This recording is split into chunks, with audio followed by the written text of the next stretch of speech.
get the day started, get some coffee as always. And actually it's kind of late in the day because I stayed up late. Probably do some lunch here soon and see what we can get into on the final day. So we won't have another one until April. I'm so sad. But yeah, all right, let's go. All right, thank you, baby. You're welcome.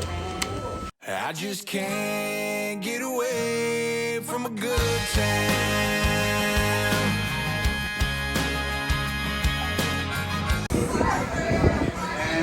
All right. Good. This is pork, this is beef, sausage pork. You have a steak? Which one? We have only big only one item.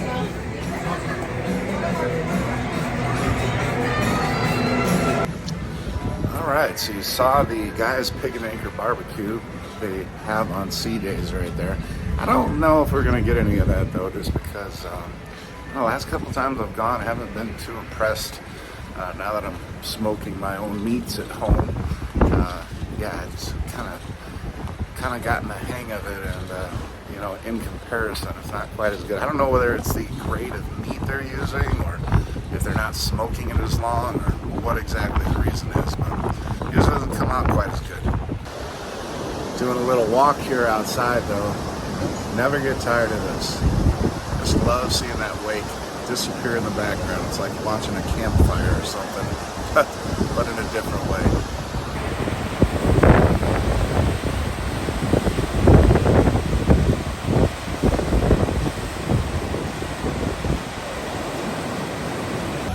Well, we had tried, Lawrence and I, the cruise director, had tried to get a formal interview set up, but had to be cleared with Carnival corporate, and I guess they're a little slow on getting back to answering responses like that or whatever. So he has a Q&A now though, so we will do the Q&A session. We'll ask a couple of those questions that we were going to ask anyway in the interview, so maybe we can get you some insight into what makes Lawrence tick. But he's done a great job, so we'll go check him out here for you.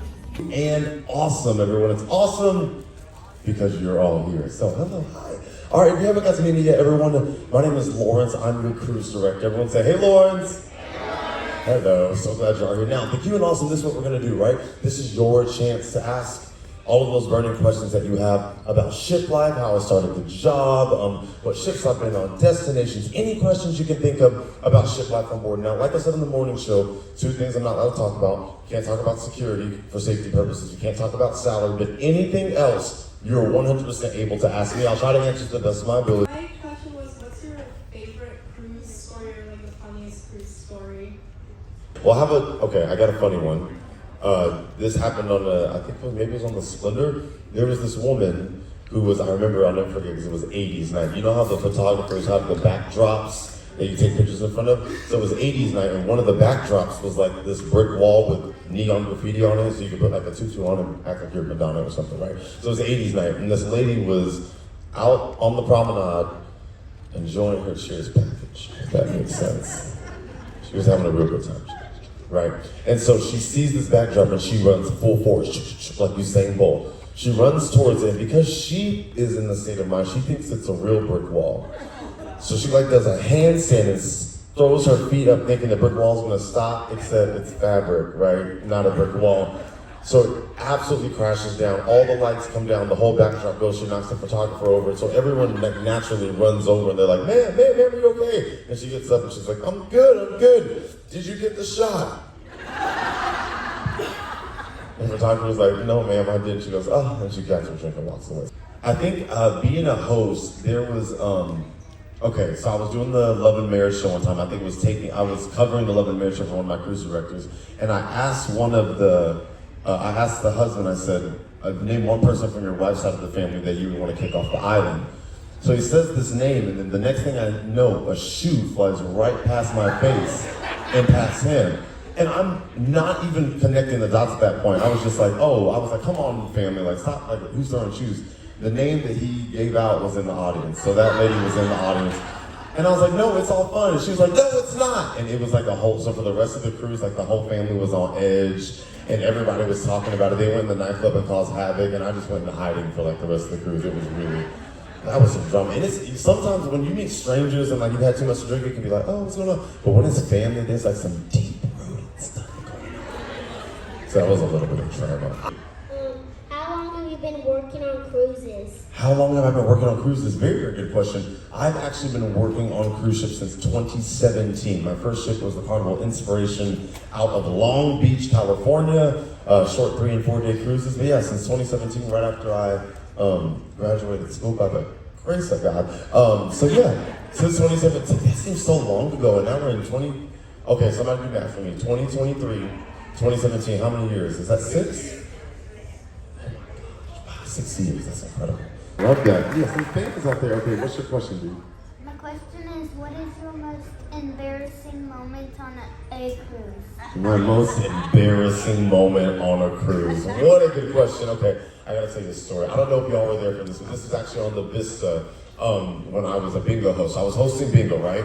And I got to give away $3,000. It was so cool. So someone won the jackpot, right? The way the lounge is set up on the Vista is there are little booths and then chairs, like movable chairs. So there's like chairs in the center, then booths, and then behind the booth there are chairs. So this lady and her daughter were playing bingo, and they called the number, and they go, ah, and they won $3,000. Now, you can imagine the room erupts, everyone's going crazy.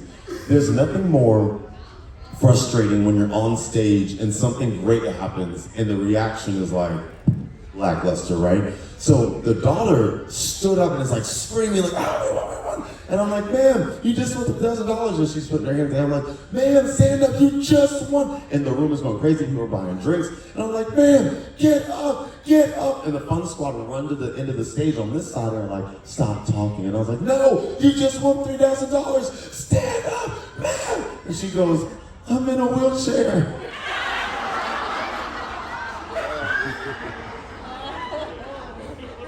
It was so embarrassing, dude. And I was just like, oh, okay, well, don't stand to, like, I didn't know what to say. It was so embarrassing. And honestly, that could have gone one or two ways. She could have went to guest services and I wouldn't be here probably right now.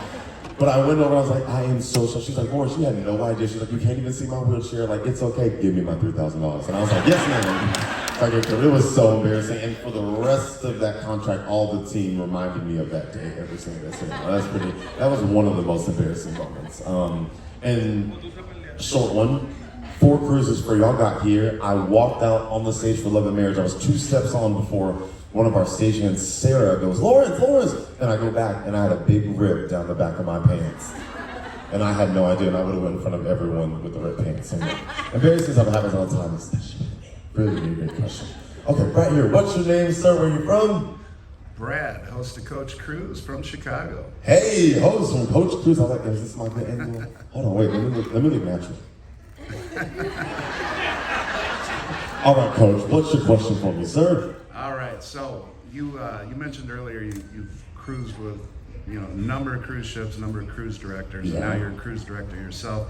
I think most recently Kindle Fire was who you worked with. Yes, she's my last one. Yeah. So of all the people that you worked with, what are some of the, I guess, lessons or things that you've applied to being a cruise director now yourself? And the juicy one, who do you think is going to get the Jubilee? Ooh, that's a good question. Ooh, I like that. Okay, I'll answer the first one first. So, out of all the cruise directors that I've worked with, I think it's interesting. I've got a very, very specific lesson from each one. All the cruise directors I've worked with have been incredible, but each one of them kind of like pieced together, I think, all the advice that I needed and then needed to even believe that I could be a cruise director, right? Some of the best advice I got, y'all know Cousin Cookie? Yeah. Y'all know Cousin Cookie?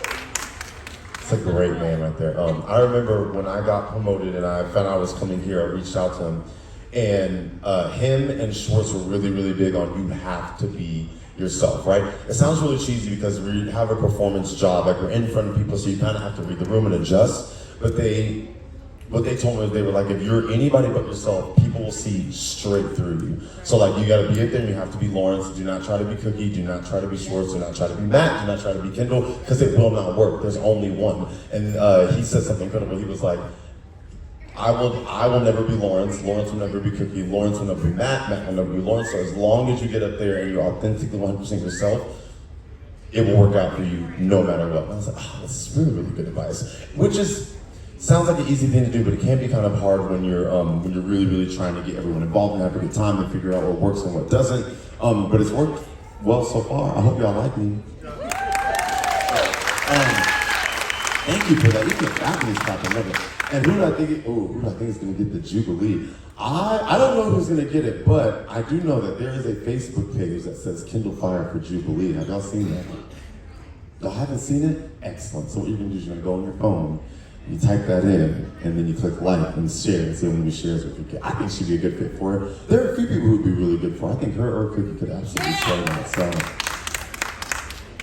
does that answer your question? Absolutely. Probably getting too much trouble. Ooh. Shoot What's me your with your favorite question. food? My favorite food, like on board or ever? On board. Ooh, that's a good question. You know what? I'm actually about to go get some right after Q&A. I'm gonna go get my favorite food. It's the tacos from BlueIguana. Have you tried them?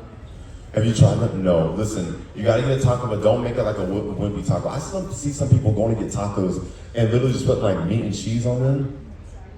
That's kind of weird. You gotta get everything. So you need the lettuce, tomatoes, sour cream, hot sauce, a big squeeze of lime juice, salsa, cilantro, everything but the kitchen sink, basically. Yeah. You got that? You can go try them? Okay, good. What's your question for me? I just want to know how often, not only you, but just the average crew member switches ships.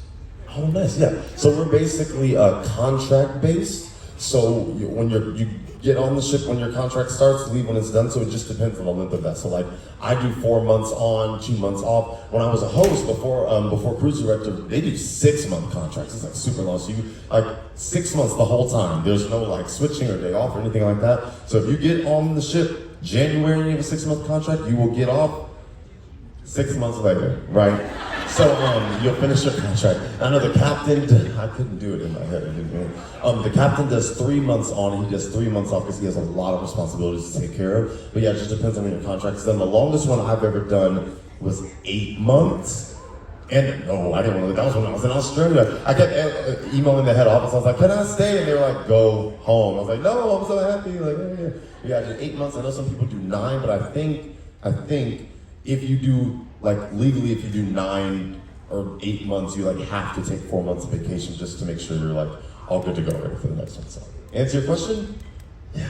Awesome. All right, we got another question. Another question from Coach. Coach, what question you got from me? All right, hit me. Hit you with the tough one. So Okay. the last couple interviews I've done, one with Lee Mason and then Kindle Fire Nice. about 1.5 years ago, but they both shared that one of their biggest goals was to bring out their own ship. Yes. I know at the time Kindle wanted the celebration. Obviously Lee Mason got it. Yeah. What are some of your short-term and long-term goals? And do you want to bring out your own ship, or are you just kind of happy just being wherever as a cruise director? Really, really good question. Oh my gosh. You know, I don't even know what I'm eating for dinner, let alone what I'm gonna. You know what? I'm so happy right now. I think the last ship that I was on was the Conquest, and I realized really quickly, even from the Conquest to Breeze, that I'm such a, it sounds really cheesy when I say hey family, but I genuinely mean it because I believe that family makes a difference, right? So for me, being able to see the same people multiple times throughout the day is like awesome for me because I see someone, I'm like, oh my gosh, I got to talk to you during breakfast, right? When I was on the Vista and I was a bingo host, there were times when we were getting guests off of the ship and I would see a guest, they'd be like, I'd say hi, and they'd look at me like weird. They'd be like, literally had no idea who I was. And I was like, we've been on this ship for 7 days, but there were just so many people that you never really got to get, like make that, you know what I'm saying, like that connection. There's just so many people go. So I think I really do kind of like the more intimate, smaller ships. So hopefully I could just be making an impact on like Dream class ships, Conquest class ships, ships that are a little more compact just because of that factor for me is so, it's like a really, really cool way to get to know people more. I don't know if I got blessed with a big ship like Inaugural one day. That'd be such an amazing opportunity. But for now, I'm like super, super happy being able to go around and see familiar faces like multiple times, you know, throughout the day, just creating that more intimate, compact, I guess, relationship with the guests. Does that kind of make sense? I hope I explained that in an eloquent way. But yeah, those XL class ships are huge. Have y'all been on any of the XL class ships, like the Mardi Gras, the Celebration, anybody? Yeah. There's like 6,000 guests on that thing. Oh my gosh. Yeah, you gotta watch out. They're really, really fun though. But yeah, I think this is my jam. This is something I feel like I'm really good at. So yeah. How do I keep up the energy? 2 things: caffeine and Jesus. That's literally it. That's it. And I say caffeine in the form like Celsius. I don't really drink coffee. I'm like not a coffee person. I have to drink tea for my voice. But yeah, these Celsius drinks. Crew members are employed on during a cruise. How many crew members are on this cruise? Yes. I believe Captain said today at G-Bark, I believe it's 1,400 on the ship. Yeah, like 55 plus different nationalities. Yeah, we're everywhere. It's really, really great. And it's funny, a lot of people don't know there's like a whole other world under the ship. So like when you got off the ship in Cozumel and you were on deck 0, that long stretch of like highway goes from the very front of the ship all the way to the back called the I-95. It's like a whole world under there. We have our own eating place, we have like our HR, we have places that you can go and do crew activities. So yeah, there's 1,400 of us making it work. My name is Taylor and I'm from Oklahoma. Hello, Oklahoma in the house, nice. Where I'm from, we call Oklahoma North Texas. So. Somebody gonna throw another shoe at me. Okay, what's the question for me? What is the scariest thing that you have experienced while being on the cruise? Ooh, the scariest thing I've ever experienced on a cruise. Oh man. Well, when I was on the Carnival Spirit in Australia, where my cabin was, it was on deck A. It was right across from the infirmary. But then I found out soon that I shared a wall with the brig. For those people who don't know, the brig is the jail that we have on board. Every ship has one. And so one night at 2 a.m. I just hear, ah! And I was like, and I looked down at my roommate and I was like, okay, did you hear that? And he was like, yeah, it was really, really creepy. So the next day I went up and did an event on the leader deck and I saw one of my friends from security. I was like, security, what happened in the brig last night? She was like, Lawrence, there's no one in the brig. But me and Will, my roommate, heard something, so you can't, and up until that point, the only ghost I experienced was the Holy Ghost, okay? So I was terrified. I was like, yeah, that's been the scariest thing. And I couldn't even move out of the cabin, so I just had to room with the spirit for the rest of the time. It was very, very crazy. Okay, last cruise, the last question was really embarrassing. This lady from Kentucky stood up and she was like, Lawrence, I have a question for you. I was like, what's your question? She said, would you like to have some ice cream with me? I was like, man, and I had to break her heart because I was like, man, here's the thing though, like you like ice cream and I'm more of a frozen yogurt man, if that makes sense. So she wasn't just good like that. Some of y'all will get that tomorrow. Carnival Breeze family, thank you so much for coming to the Q&A. I really appreciate it. It's been an honor being your cruise director. All right, so just had a really good Q&A session with Lawrence, your cruise director. I probably put a couple of those questions right here on the video. And now we're finally gonna get something to eat at like 3 o'clock. Let's think tacos. We're thinking tacos. Looks like some other people are thinking tacos too.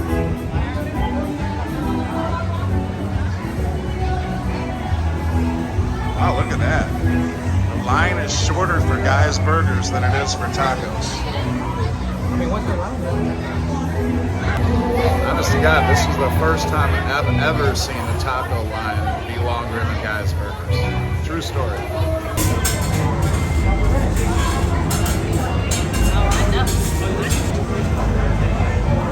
2 chicken, 1 fish, 1 pork. I'm hungry.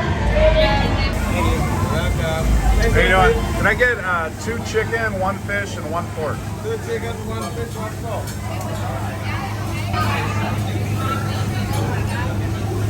How are you today, sir? Good, how you doing? Yeah, I'm doing good. Good. How was your visit? Great. Thank you. Okay, so have a topping and stuff, brother. What's that? Have a topping and stuff. Oh yeah, all right, thank you. You're welcome.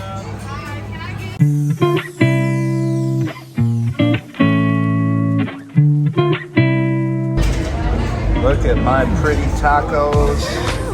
About to throw down. I got a beer that I didn't pour very well, probably because of the salt. But Nita's already ate. She was waiting for me. The taco line was long. I gotta tell you, I probably wouldn't have gotten the tacos, but in that interview with that Q&A session with Lawrence, the cruise director.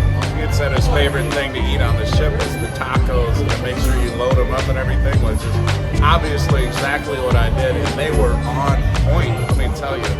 So yeah, definitely get the tacos at the BlueIguana Cantina and load them up, put all your favorite stuff on them, and yeah, good stuff, real good stuff. Probably the best thing I've eaten in the 9 days I've been on the breeze.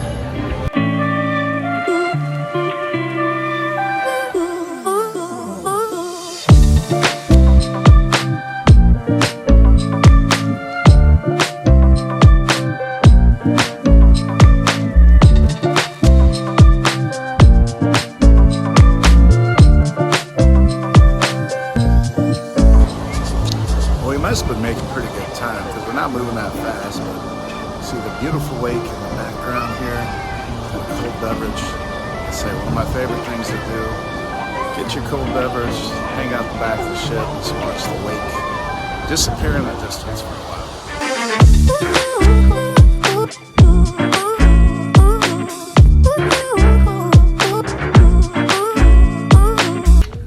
Yes, we're running out of precious time. The last day of the cruise tomorrow morning. We'll have to get off the ship. One thing I did do is pack just now, which is better than I normally do. Usually I get into the night and I haven't packed, and then the morning that we're getting off, I'm throwing everything in a bag and hastily getting packed. So I feel a little more responsible this time around.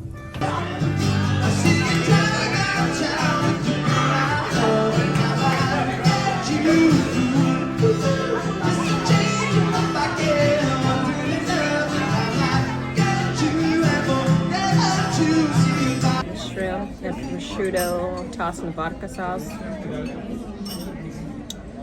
Or the pork chop. Pork chops are good. We can do that. We're gonna do a pasta and a pork chop. I'll probably get it. I had the pork chop before, that's good. Cucina del Capitano. That's the bread, people. That's the bread. Cucina del Capitano. It's enough right there, right?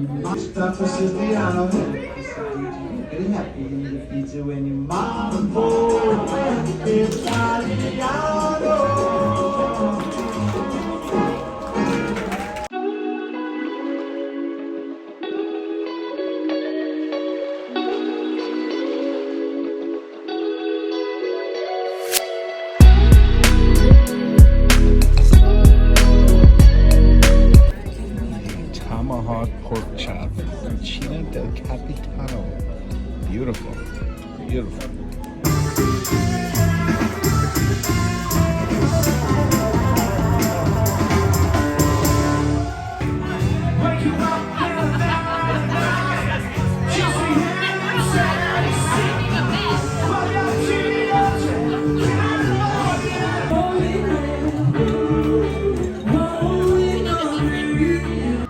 Well, there it is. The luggage is all packed, and we won't be back on a cruise ship for a few months, unfortunately. So it's been a great trip. As you see, it is morning here in Galveston. The sun is wanting to come out and be beautiful. It's a very comfortable temperature, at least for us Chicagoans. So we're going to try to make an early departure here. Everybody's waiting in gangways and whatnot to try to get off the ship, but got my coffee here to finish things out. Another great cruise. This was the second leg of a back-to-back, a 4-day cruise, so it was a quick one, but looking forward to getting back and seeing Sadie and getting back to work and all that stuff. Well, not looking forward to getting back to work necessarily, but getting back to reality. So yeah, it was a great departure from reality for a while, and we'll see you on the next cruise, on the next live. See you later, everybody. Oh, sure. And secondly, and this one is huge, like and subscribe. Ring that notification bell so you know when this man is posting more videos. I appreciate that, you so much. You're welcome. Thank you, Lee. I just can't get away from a good time.